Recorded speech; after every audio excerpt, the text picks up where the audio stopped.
being debated, and that's why I'm discussing it with you. So, do you do you think that the government should protect all peaceful citizens against people that want to use force to take their money? Well, that's what government's for, isn't it? Okay, so can you live well if other people can legally gang up on you and forcefully take your money? Could I live well if they forcibly take my money?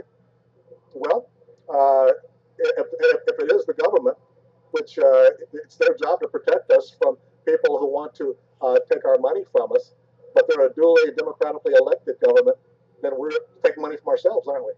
So let me ask you this. When the government is forcefully taking money from these taxpayers in order to give free goods and services for others, are they protecting the taxpayers when they do that? Who elected that government? A majority. But Right. are they protecting the taxpayers when they force them to give money to other people? You got to ask the taxpayers, don't you? Well, no, I want to pick your brain because you're the one who, you've been studying these issues and you're quite eloquent. That's where the answer comes from.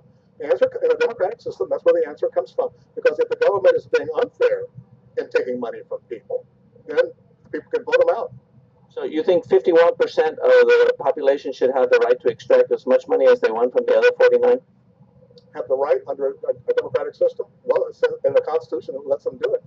In the original Constitution, they couldn't do that. There was not a direct tax, so there couldn't be redistribution of wealth. But things have changed. So, how did they change? So now it's not a constitutional republic.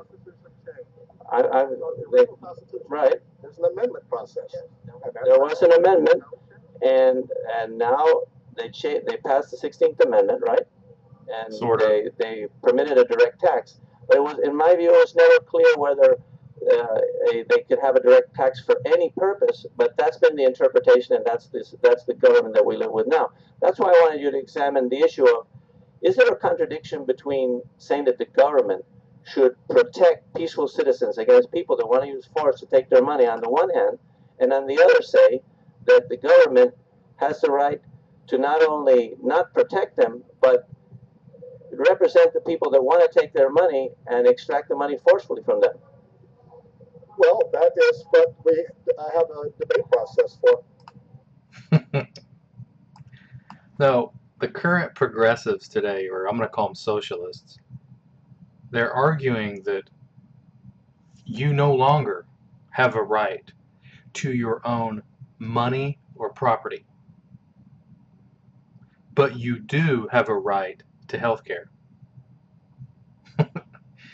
So just think about this for a second, if I can talk. Progressives, socialists, do-gooders who want to use government force to do it, they're telling us that we need to destroy our old notion of defending our right to life, to keep what we earn, to protect and keep our property.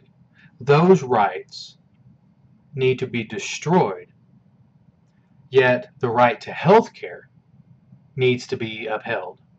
That is now a right. Of course, health care is a service that needs to be provided by other people. This issue, and he is right, sort of, about the 16th Amendment, but of course there are those who say it wasn't ratified properly, but whatever. But irrespective of whether the Constitution was amended or not, I prefer Ron Paul's message of focusing on principle, focusing on liberty. Because as I've said before in my previous videos, I choose the defense of my own liberty comes first above anything else, and that includes the Constitution of the United States. It comes first before state, country, party, or the Constitution. Principle and individual liberty, my individual liberty, is all I care about. Because then, of course, that means we're defending everyone's liberty. If you defend mine, you're defending everyone's. So this is where they're wrong. The idea that health care is somehow a more necessary right than the ability to simply keep your own money. It's absurd and it's asinine, and this is why we're failing.